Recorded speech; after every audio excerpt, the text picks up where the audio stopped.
In a major strike against the narcotics trade, a multi-agency task force led by SP Narcotics Shamananda Sharma raided the residence of a notorious dealer in Dharmanagar on Friday. The operation targeted the home of Hafiz Mia, a resident of Yakubnagar Ward No. 2 under the Bhagyapur Gram Panchayat.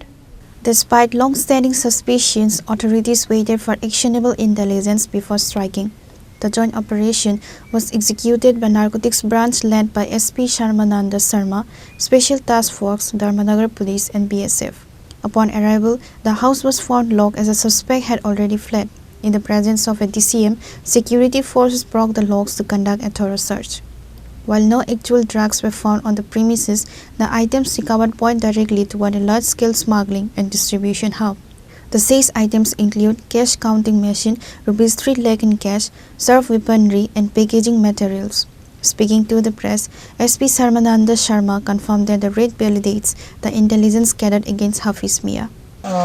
আমি SP Narcotics সঙ্গে আছেন SDPO Dharmanagar, OC Dharmanagar, BSF এর company commander, STF এর in charge.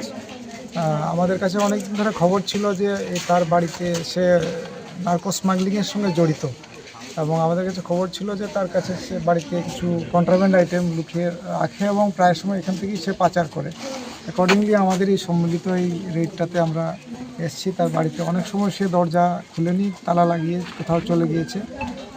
সঙ্গে আমরা executive ম্যাজিস্ট্রেটকে সঙ্গে নিয়ে এসে তার এখানকার যা অ্যাজ পার ল সার্চ করেছি। সার্চের সময় আমরা পেয়েছি তার ঘর থেকে কিছু শার্প কাটিং ওপেন, সঙ্গে আছে কিছু প্যাকেজিং করার অর্থাৎ ব্রাউন সুগার, ইয়াবা ট্যাবলেট প্যাকেজিং করার কিছু পলিথিনের প্যাকেটস, সঙ্গে একটা হিসাবের খাতা যেগুলির মাধ্যমে সে ট্রানজ্যাকশন করে বলে স্মাগলিংয়ের। আর টাকা আছে প্রায় 3 লাখ টাকা। আর কাউন্টিং মেশিন একটা পেয়েছি, টাকার কাউন্টিং মেশিন। এটা আমাদের যে খবর ছিল আমরা আসার পর দেখতে পেলাম ঠিকই এটা সত্যিই খবর, যদিও আমরা কোনো কন্ট্রাব্যান্ড আইটেম পাইনি।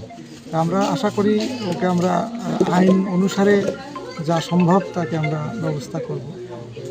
এই সঙ্গে আমরা এই জাতীয় যারা করছে এটা একটা মেসেজ নেশামুক্ত ত্রিপুরা, কারণ এখন আমরা আমাদের এইটা বর্ডার অঞ্চল, আমাদের বিভিন্ন অঞ্চলে সেই সমস্যাটা আছে আমরা জানি।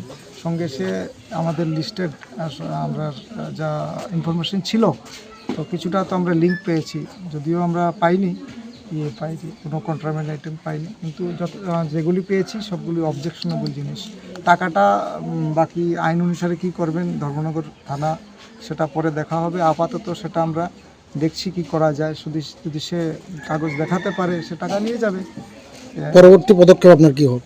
আমরা এই পদক্ষেপ আমাদের সম্মিলিত প্রচেষ্টা থাকবে যারা আছে এটা মেসেজ সবার জন্য আমরা চেষ্টা করব। আইন অনুসারে যতটুকু সম্ভব রেড করব, সার্চ করব, আর সবার যাতে সহযোগিতা পাওয়া যায়। স্যার আরেকটা বিষয় দেখতে পেলাম যে কিছু ধারালো অস্ত্র পেয়েছিল, জানতে চাইবে এগুলো কি কোথা থেকে উদ্ধার হয়েছিল বা এগুলো ঘর থেকে, ওর ঘর থেকে উদ্ধার হয়েছে। কি হাতিয়ার? নিশ্চয়ই তাদের কোনো বদ উদ্দেশ্যেই থাকবো, আমাদের ঘরে তো নেই। যারা আমরা ভদ্র কোনো কাজে তো এটা ব্যবহার হয় না, নিশ্চয়ই কোনো অসৎ উদ্দেশ্যের জন্যই রাখা হয়। কার বাড়িতে অভিযান? এটা হাফিজ উদ্দিনের বাড়ি, Yakubnagar.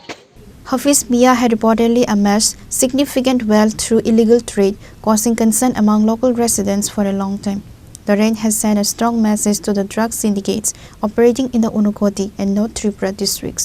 The police have registered a case and launched a manhunt to track down the fleeing suspect. PR report, Chini Khorang.